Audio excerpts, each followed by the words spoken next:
Pennsylvania Senator John Fetterman joins us to discuss DHS Secretary Kristi Noem and future funding of immigration enforcement. Secretary of State Marco Rubio explains what's next in Venezuela, describes the Iranian regime as weaker than ever, and endorses regime change in Cuba. Gaza and Sudan may have fallen out of the headlines, but the humanitarian crisis in both persists. Why there are some signs of hope in Gaza.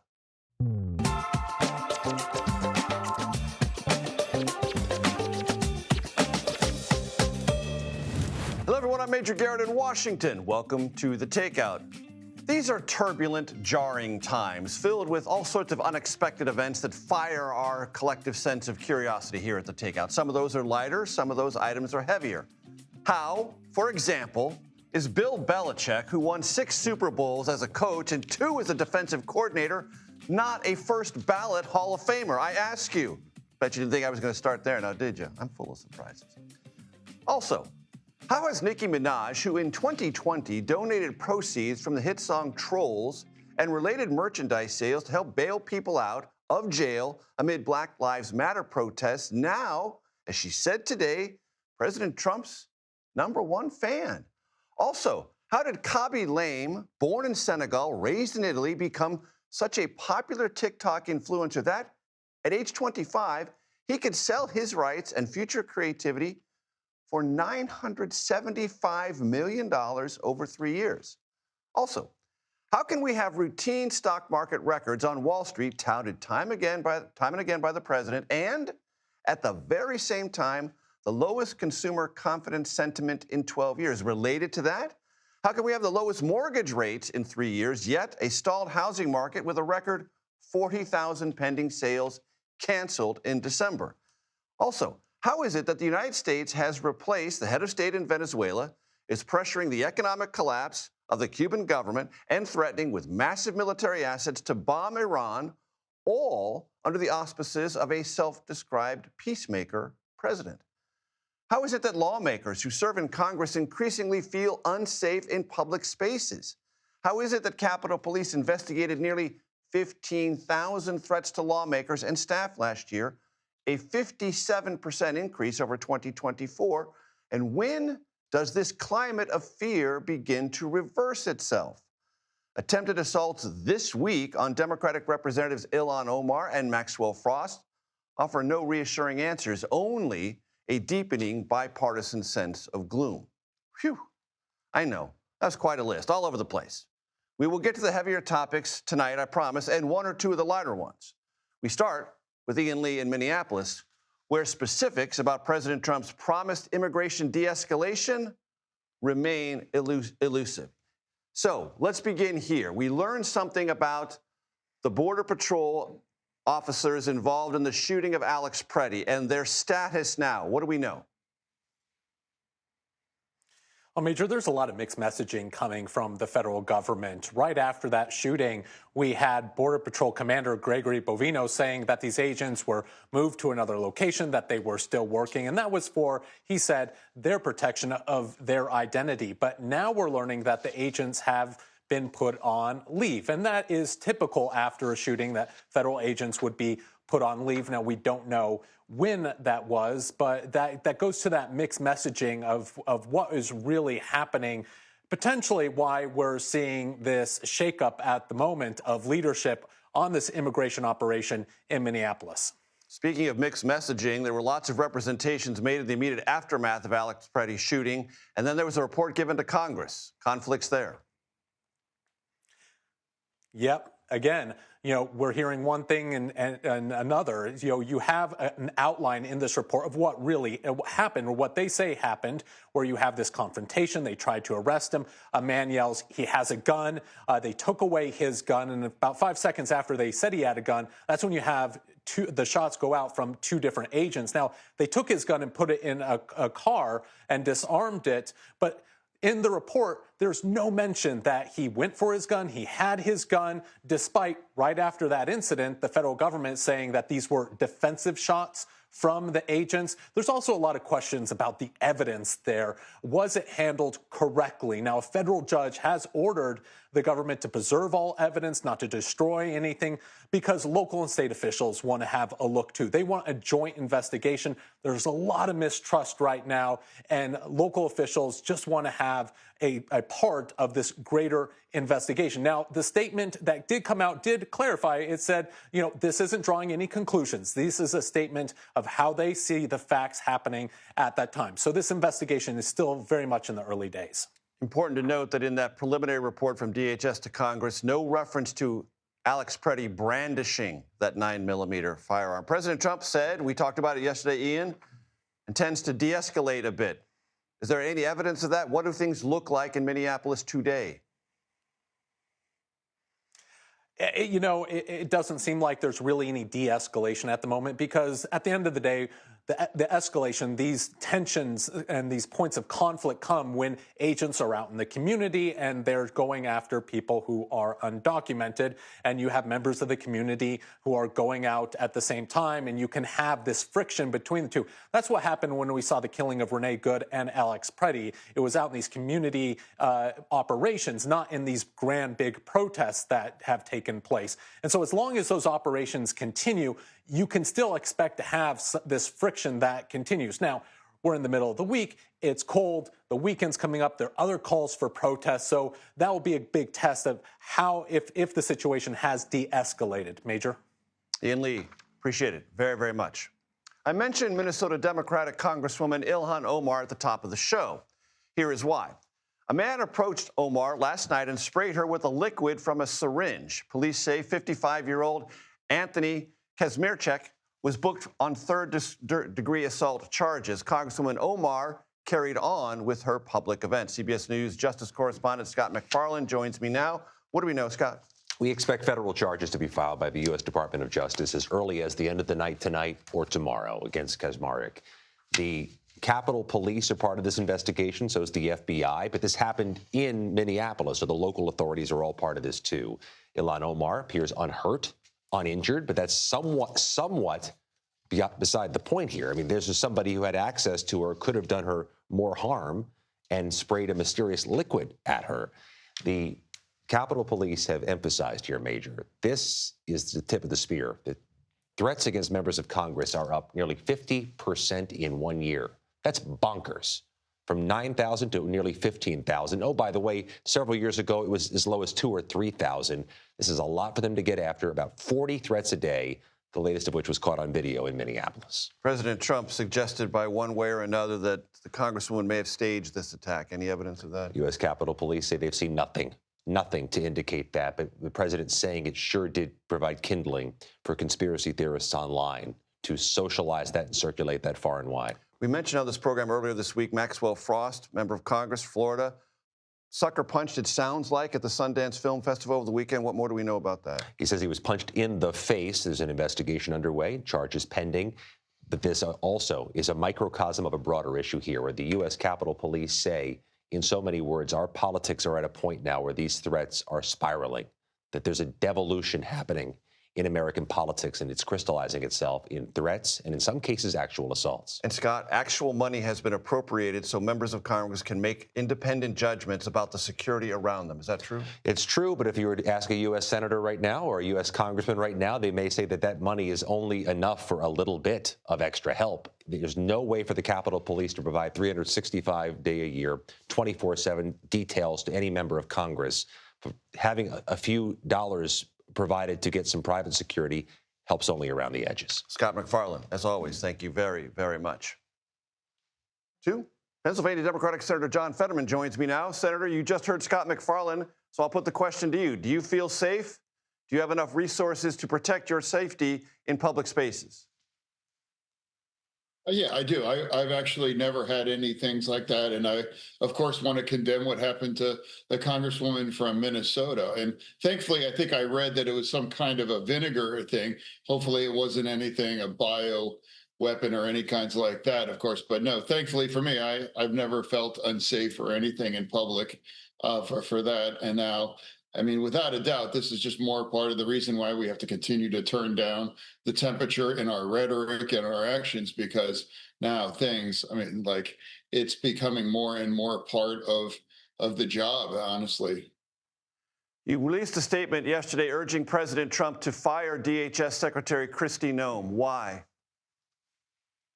Sure. Well, I came into this last year where I think I was one of the rare, if not the only Democrat that agreed to meet with her. And I sat down in her with my office and I said, well, I want, and I think America demands for a secure border. And she's like, yeah, absolutely. Me too. And I'm like, great. And I said, it's entirely appropriate to round up and deport all of the criminals in migrants too. And I'm like, yeah, I agree, too. And now I'm very, very pro immigration as a Democrat. My family came from that as well. So I don't believe we should be rounding up and terrorizing otherwise law-abiding migrants in our nations as well too. And she's like, yeah, sure. And I was like, okay, and I'll vote and I'll support her. And now I was the Democratic sponsor for the Lakin bill. I joined Katie Britt from Alabama to do that. And I'm the ranking member on the subcommittee for border security. So I come in thinking that America deserves those kind of basic things.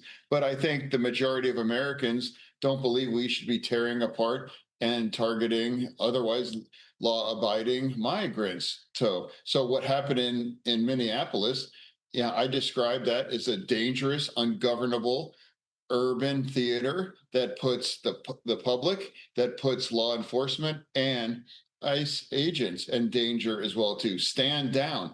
They are just grinding metal on metal. People have died, and that is not advancing anyone's priorities. And now we have to create a new vision and firmly focus on secure our border and deport all of the criminal migrants too. And I'm also one of the Democrats to refuse to abolish ICE or say those kinds of extreme solutions that. So now, as you reach that point, it's entirely appropriate for Secretary Noem to, Trump to fire her. I mean, she's not impeachable. She's not like she's breaking the law, but just the same thing with Mayorkas. Like he wasn't breaking the law, but he also was failing at his job. And that's why, or one of the reasons why we lost in 24 as well.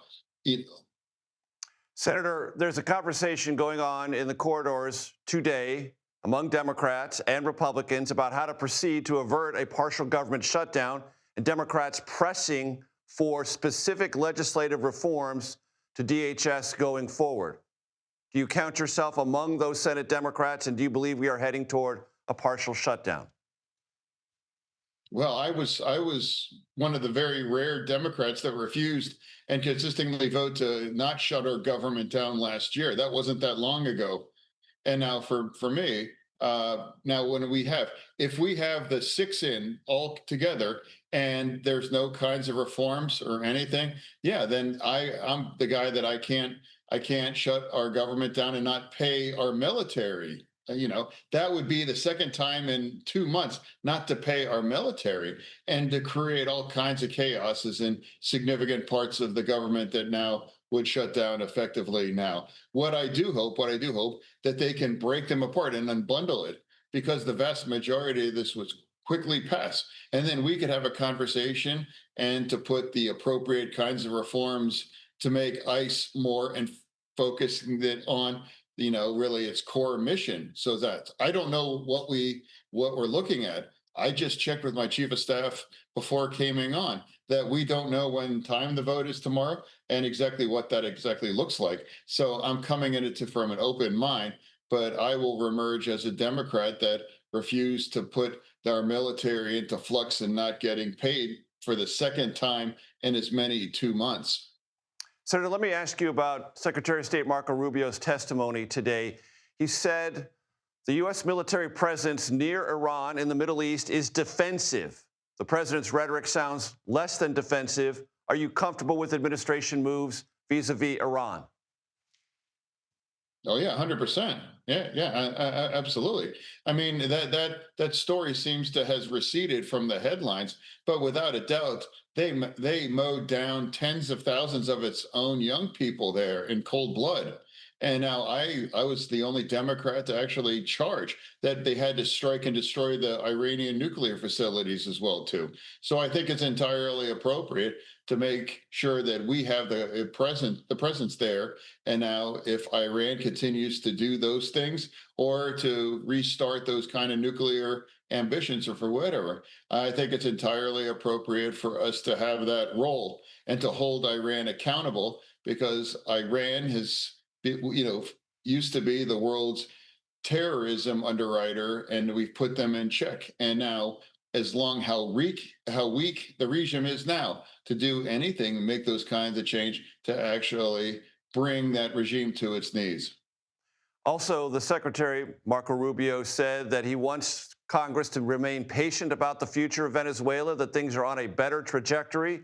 And though he said the United States would not necessarily facilitate it, he is all for regime change in Cuba. Evaluate that testimony, please. I mean, that seems very reasonable to me. I mean, I voted for Secretary Rubio, and I think overall he's doing a strong job, in the administration.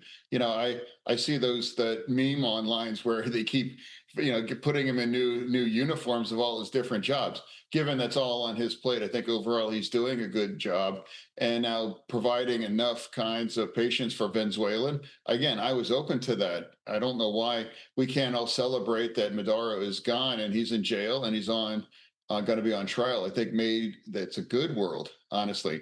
And I'm not sure what they're referencing specifically with Cuba, but Cuba also is teetering. So is that well now too? Someone that would be an expert on that. I know that's a very much of a passion on Secretary Rubio too. That would probably understand the dynamic there on the ground as well too.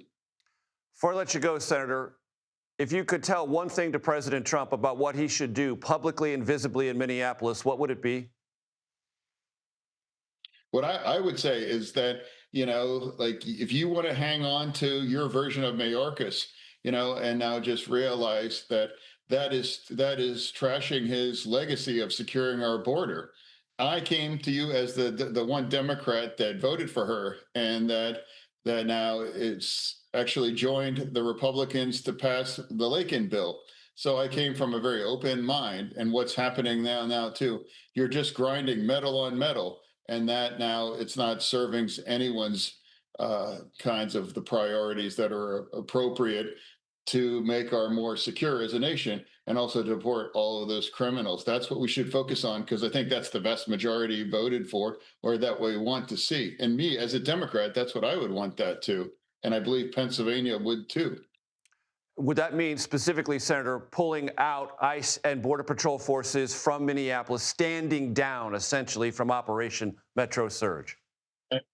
Absolutely, absolutely. After everything that's happened, but both sides, it's like we need a reset right now. That's not that doesn't mean that we can't restart or reform of those things. But that's the thing. I think it's entirely appropriate after the tragedy. It's just time to stand down and refocus that and make the kinds of important kinds of changes to make sure that this kinds of tragedy doesn't occur either in Minneapolis or in any of the kinds of cities across the nation. Pennsylvania Democratic Senator John Fetterman. Senator, I appreciate the time very much. Let's do this again. Oh, well, my pleasure. Thank you for having me on. Next on the Takeout, the Federal Reserve leaves interest rates right where they are. Jill Schlesinger will explain that. We'll talk about other economic dynamics as well. Plus, Republican Congresswoman Maria Salazar reacts to Secretary of State Rubio's plea for patience on reforms in Venezuela. As Rubio said, it's not a frozen dinner you can microwave in a couple of minutes. He really said it that way. And humanitarian aid is now moving in much greater numbers and quantities into Gaza. The CEO of Save the Children joins me with what that means and how it may or may not meet the challenges that remain. The Takeout returns in 90 seconds.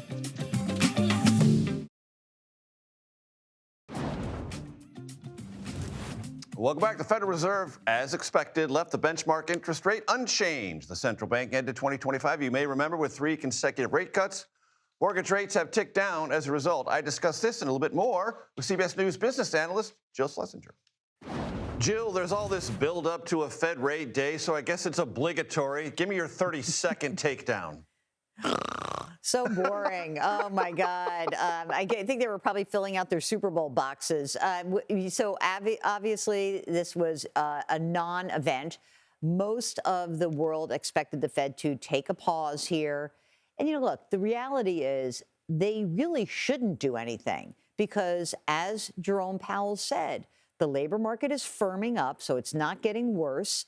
And the inflation rate and inflation overall, prices overall, remain higher than the Fed would like. So they're kind of waiting for a new direction. And remember, before you say, oh, we really want the Fed to cut rates, when they cut rates, one of the big problems that they are worried about if they cut too much is they juice up the economy and then inflation reaccelerates. We know that tax refunds are going to be bigger this year. That fiscal stimulus is going to juice up prices. So they don't want to add to that. So I think the Fed is being very careful here. You take a 360 view of all economic data, and I love you for that, Jill. So I want to ask you, we have stock markets creating record highs pretty routinely, and yet we had a consumer sentiment survey at a 12-year low. What explains or accounts for that divergence? I'm sure you've heard this term, this K-shaped economy, right? And you have the long arm of the K, and you've got two different pieces. One part is going up, one part is going down. And, think about this in two ways. It's sort of like a world of haves and have-nots. For consumers, people who are the top 20% of earners. So we're talking about households, they make more than $175,000 or $200,000 a year. They own their homes. They've got some money in their retirement accounts. They are spending money, and those consumers are propelling growth. Everyone else is contending with these high levels of prices that have accumulated over the last some years. And when you look at companies, it's the same thing. There are haves, there are have-nots. There are companies that are exposed to AI. There are companies that can cut headcount and make their earnings look better. And there are other companies that are struggling. The small businesses, the small business optimism index is actually not at a great level. So what we're really contending with as investors is trying to make sense of if a whole bunch of people and a whole bunch of companies feel rotten, why are stocks going up? For a very simple reason. The companies that are doing well are making money. And a stock market investment is a bet on future earnings. So, listen, I know that a ton of this is AI spending, but there are other companies that are doing well. I think that what's really important here is you don't have to pick the top and the bottom of the market. I'm going to be like the boring certified financial planner right now. Stick to your diversified portfolio. Don't go crazy. CBS News business analyst Jill Schlesinger. Always a pleasure, Jill. Thank you so much. Thank you. Next year on The Takeout, Florida Republican Congresswoman Maria Salazar joins me to talk about Venezuela, immigration enforcement, Cuba, and much more. That's coming up next.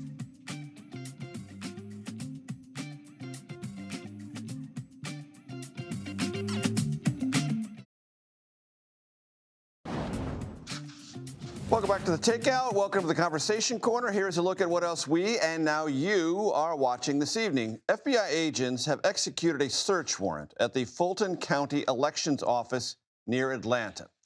An FBI spokesperson did not provide details about what the search was about, but State Senator John McLaurin told reporters that agents are there to find and take, quote, 700 boxes of ballots, unquote.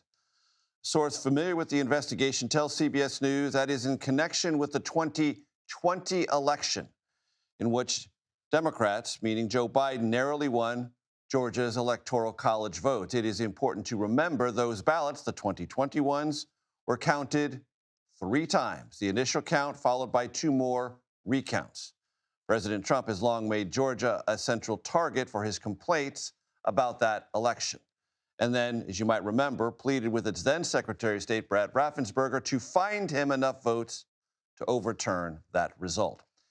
Amazon announced today it is slashing 16,000 jobs as it is pushed forward with artificial intelligence within its mechanisms and push for more efficiency. It is the latest round of layoffs for the company, which cut about 14,000 jobs in October. U.S.-based staff are apparently being given 90 days to look for new roles within the company. They're also being offered severance benefits if they do not find a new landing spot. Capitol Hill Secretary of State Marco Rubio defended the Trump administration's actions in Venezuela as he testified before the Senate Foreign Relations Committee, taking questions from lawmakers for the first time since U.S. forces removed President Nicolas Maduro from power. That's the end state that we want. Free, fair, prosperous, and friendly Venezuela. We're not going to get there in 3 weeks. It's going to take some time. And so objective number one was stability. In the aftermath of the removal of Maduro, the concern was what happens in Venezuela. Is there civil war? Do the different factions start going at each other? Are 1 million people crossing the border into Colombia? All of that has been avoided. Florida Republican Congresswoman Maria Salazar joins me now. Congressman, good to have you with us. Satisfied with what has gone on so far in Venezuela? Thank you very much. Well, very happy, and even happier to know what Secretary Rubio said today, that they were still stabilizing the recovery and the transition, because we all do, Republicans and Democrats, want to see a friendly, freely elected president in Venezuela. So, yeah, I'm very pleased with what he said. Do you want a timeline, to be more specific, coming from the administration? Because much of the Maduro regime, as you well know, Congresswoman, remains in power. There have been some political prisoners released, but not nearly as many as exist. And those that have been released are under a gag order within the country. Do you want things to speed up? Oh, of course, we all do. And we would love to see the opposition getting back to Venezuela, being able to organize themselves once again, being able to put together political parties and gather and rally together without any type of interference from the Maduro regime. But at the same time, I agree with what Marco Rubio was saying, that we need to take concrete steps so we will not make mistakes and we do not have a civil war, or even worse, that the opposition figures like Maria Corina Machado may not be able to play the democratic game. So I like the speed, but at the same time, I'm cautious. So I like what I'm seeing right now. We need to see a little bit more. But I do love the fact that Delcy Rodriguez is cooperating with Marco. I like the fact that they do not have the oil resources anymore in their hands, and that we are going to be administering those monies so they will not go back to the corrupt hands. Like Marco said, this was the paradise for the gangsters. They're a bunch of crooks, but they are now under our control. Let me ask you about Cuba, because the Secretary of State was asked to rule out regime change in Cuba. He said, no, I'm not going to rule that out. But he said, I'm not talking about the U.S. military doing that, but we are trying to add economic pressure to Cuba, and we want that regime to fall. Your response? Oh, and I agree with Marco Rubio. You see, I represent the heart of the Cuban exile community in the United States. I agree with Marco Rubio that this has been the worst regime that the Western Hemisphere has seen for the last 100 years. And I do know that the Cuban people are more than ready to rally around the democratic forces. It's going to be, I think it's going to be very clear within the next few months that we're going to see the Cubans back on the streets, claiming and shouting libertad, which means freedom. The Cuban regime is hanging by a thread. They have no water. They have no electricity. For the average viewer that is watching us right now, the average Cuban home does not have electricity for 20 hours a day. 20 hours. So that means that they only have power 4 hours. They don't have water. They don't have food. They don't have medicines. They don't have clothes. They don't have freedom. And now they have lost the fear because of the signals that we, the United States, were sending to them. Because we all want the same thing for Cuba, Venezuela, Nicaragua, the rest of the hemisphere: freedom and democracy. Let me ask you about immigration and what's going on in Minneapolis. Someone you know, I believe, in state politics in Florida, State Rep Eliana Garcia. She helped found Latinos for Trump in 2016. She described what happened in Minneapolis as abhorrent and said the Republicans are going to lose the midterms because of Stephen Miller policies and rhetoric. How do you evaluate that? Well, I do believe that we have a national conversation pending, that right now that we are at crossroads and the Republican Party has in his hands And President Trump, I always say, could be for immigration what Lincoln was for slavery and Reagan was for communism. And I'm going to repeat it. He is the man that after 40 years of immigration being a toxic topic, and most presidents since Reagan not following immigration laws because they are completely incoherent with modern times, it's time for us to start this national conversation as to what are we going to do with immigration. And that's why I, yours truly, Maria Salazar, introduced the only immigration reform law in Congress right now, which is bipartisan. And basically it says, why don't we sit at the table and put an end to this problem? It's ICE. We need to change ICE directives. They are following the law. We need to change the laws, as Kristi Noem said. If we change the laws, then the law enforcement agencies will then follow what we wrote in Congress. That's why I introduced the Dignity Act and is the only game in town at this time. Do you regard what has happened in Minneapolis as abhorrent to you ethically or morally? Oh, I think that no one should die because was on the streets protesting something that the Constitution, First Amendment of the Constitution guarantees. But at the same time, we need to see what really happened. I understand that everyone is trying to find out who's at fault here. But the problem is that the system is at fault. That should have never happened, because if communities know that ICE is going in to take the bad hombres, the rapists, the gangsters, the murderers, and not the nannies or the gardeners, then I believe that the society, whether it's in Minneapolis or in New York or anywhere else, would not be out on the streets trying to protect those people. But those people are also violent criminals. So everything it's chaos because there's no clarity. So since there's no clarity, there's chaos. And that's why we are responsible. We, the Republican Party, the leaders in Congress, we need to put an end to this. And the president could definitely be the big savior of the whole immigration space. Florida Republican Congresswoman Maria Salazar, let's keep this conversation going. Come back again, please. Thank you for your time. The Rafah crossing is a lifeline for Gaza and could open soon. Why that is vital for those in need of food, medicine, shelter, water, and the like. You're watching The Takeout.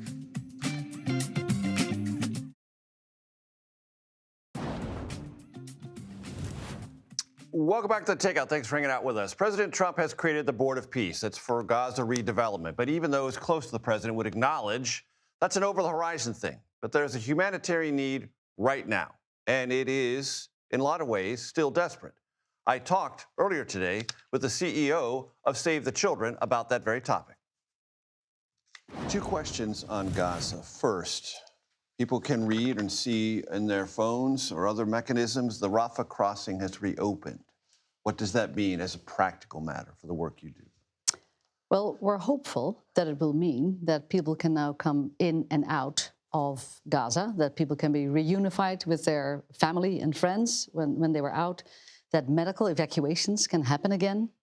People who need urgent medical care need to be able to travel to Cairo or elsewhere to get that attention.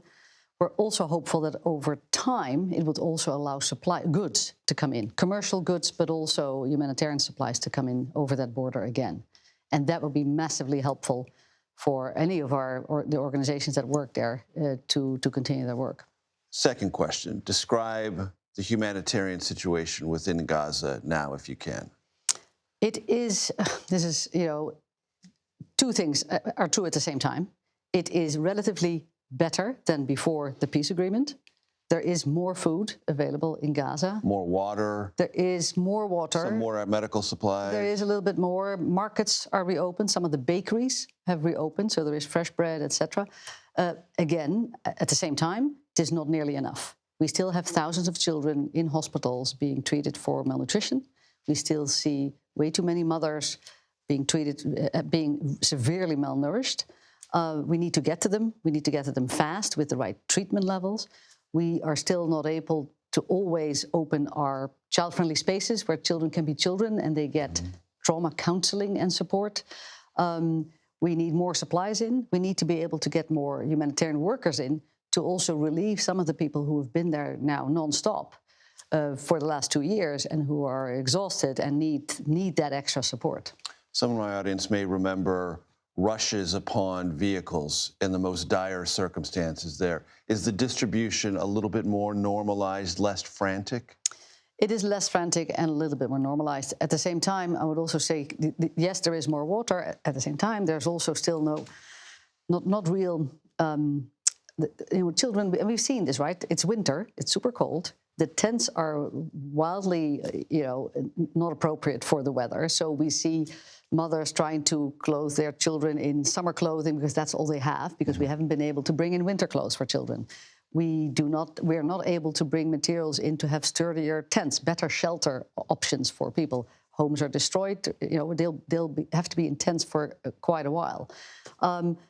Clean water. Children are still playing in sewage water. There is no waste disposal of solid waste. So you can imagine what kind of a health risk that is, particularly for people whose immune system is already really compromised because they didn't have enough food. So the needs are still vast. We are really looking forward to seeing more land crossings opened and more supplies and humanitarian workers being able to get in. It's a fool's errand to compare suffering one place to another. It is. Talk to me about Sudan. So, look, in terms of the numbers, the largest humanitarian crisis in the world today. Millions and millions of people, 40 million people displaced, millions of children, women, men malnourished. Again, in Darfur and Kordofan, in the west and southwest in particular, lots of clashes, really dangerous territory. Save the Children works in all these places, but for instance, our office in Darfur had to be closed and work had to be suspended because it was simply too dangerous for our colleagues to go out and do the work. So the ongoing violence really needs to stop. That's first and foremost important. And then humanitarian corridors, humanitarian workers who work in areas that are held by one side of the conflict, and they also need to work on the other side of the conflict, they need to be ensured that they can do that safely without repercussions for them. So that's the most urgent thing that needs to happen there. And the scale in terms of numbers? 25 million people in humanitarian need. The violence against women and girls in particular, I think, is off the scale. There is, the fact that you could see pools of blood from space in the area of El Fasher when there was that siege in November, December, that tells you something. So I think the numbers are going to be underreported no matter what in terms of the violence, the people who are killed, the people who are abused. When we talk to our colleagues, they tell us if they speak to the women and girls that they encounter and support, I think 98% of them has had an experience of abuse.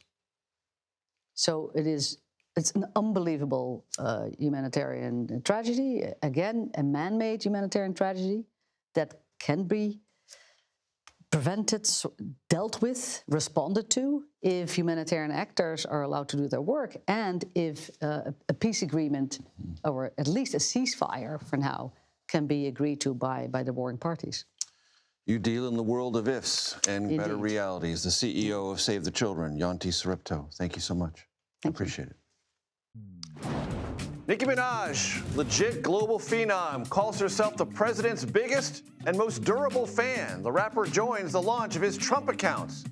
More on her show of support right here next with reporters and the panel on The Takeout.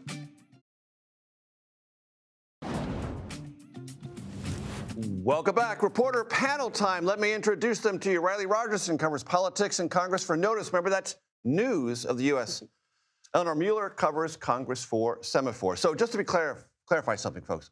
I don't care about Bill Belichick. I don't care about the New England Patriots. I'm not a fan of either. I just think if you win 8 Super Bowls, either as a head coach and a coordinator, you are by definition a first ballot Hall of Famer. That's the end of that. You're an Eagles fan. You don't care either, do you, Riley? Exactly right. I couldn't care less. And Eleanor, you're not even a football fan. You could care even less than that, right? Oh, I'm a Seahawks fan, but yeah. Seahawks fan. Okay, good. Look, I want to start our conversation with something that our colleague Kelly O'Grady discussed with the Treasury Secretary today, Scott Bessent. It's about the Trump accounts. Here's her question and the Secretary's answer. What, for families viewing, is your one-sentence pitch on the Trump accounts? Well, for the families who have children between January 1st, 2025 and December 31, 2028, you've got $1,000 coming from the government that's going to be invested into an index fund. But for all families with children below age 18, sign up at trumpaccount.gov. They're going to go live July 5th. So even if your child doesn't get the $1,000 from the government, you can contribute in tax-free. The reason I bring this up is because this is going to be a very big part of Republican messaging to survive the midterm onslaught from Democrats, if there is one, a wave of or any kind of ripple. Tax cuts and these accounts. How do you think it's going to play? Absolutely. I mean, they're going to play it hard.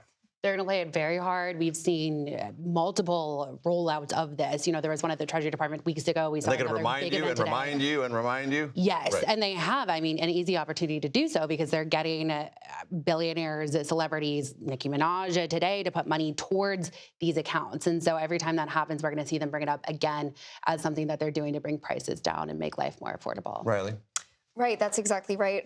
Republican members of Congress want to center affordability. And it's interesting, I haven't heard many of them on Capitol Hill talking about the Trump accounts, but after today, I'm sure that is going to change the narrative, and they're going to be leaning into this, talking about this more. You have some brand new reporting on James Clyburn, a significant figure in the House Democratic leadership ranks. What do we know? So my colleague Daniela Diaz and I noticed that former Speaker Nancy Pelosi, former Majority Leader Steny Hoyer both announced that they're going to retire. So we were curious, what is James Clyburn going to do? And we have reporting that shows that he's poised to run again at 85 years old. His campaign put out a fundraising email earlier this week that said he will be on the ballot. And multiple people around him told Daniela and I that he is preparing another run. So it's a real break with other big name leaders of the Democratic Party who are getting older and deciding to step away. He seems to be leaning in. And Eleanor Holmes Norton is not seeking re-election as a delegate from D.C. related to that age issue within the upper echelons of House Democratic ranks.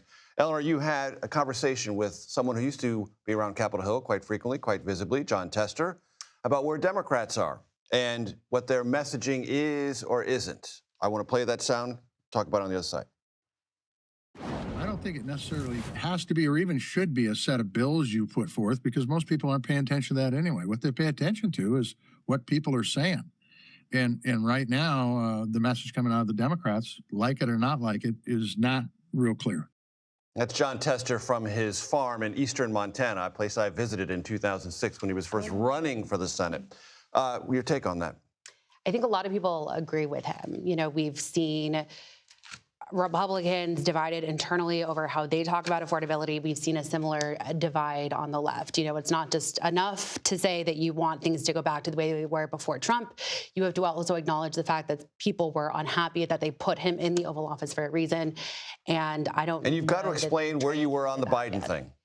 Exactly. On policies and related matters. Yes, yeah. I spoke with DCCC Chair Susan Delvenny earlier today. She had a pen and pad with a few reporters, and she talked a lot about how when Republicans say the economy is great, that alienates a lot of folks on the ground, what they're feeling day to day. I don't know that the Democrats have been able to formulate an answer to that yet. And also, related on the economic front, you have a big decision from President Trump on the Federal Reserve. And Steve Myron is a figure who factors into that at lots of different levels. Tell me what you know. Absolutely. Well, Trump's in a bit of a conundrum, right? He's been saying he's going to make a decision on his pick for the next Federal Reserve chair in the next couple of weeks here. But after his Justice Department opened a criminal investigation into the sitting chair, Jerome Powell, Senator Tom Tillis said that he would stop basically any Fed nominee from advancing, which is something he has the ability to do. And so as of right now, the Fed is frozen in place. That means that, again, this guy, Stephen Myron, who took a leave of absence from Trump's White House to take this job, was supposed to step down this weekend. Kind of in limbo. There forever. Yeah, he's very much in limbo. Riley, I didn't get to you. I promise next time you're here, you will have more time than you had tonight. It's my fault you didn't have more time. I apologize for that. You mentioned I'm an Eagles fan. That's all that matters. Thanks. Thanks for being here. Eleanor Miller, Riley Rogerson, thank you so much. Mueller, thank you. Happy Wednesday, everyone. This is The Takeout. You know what we are, but a quick reminder, relentlessly curious, reliably civil, occasionally clever. Daily Report coming your way next.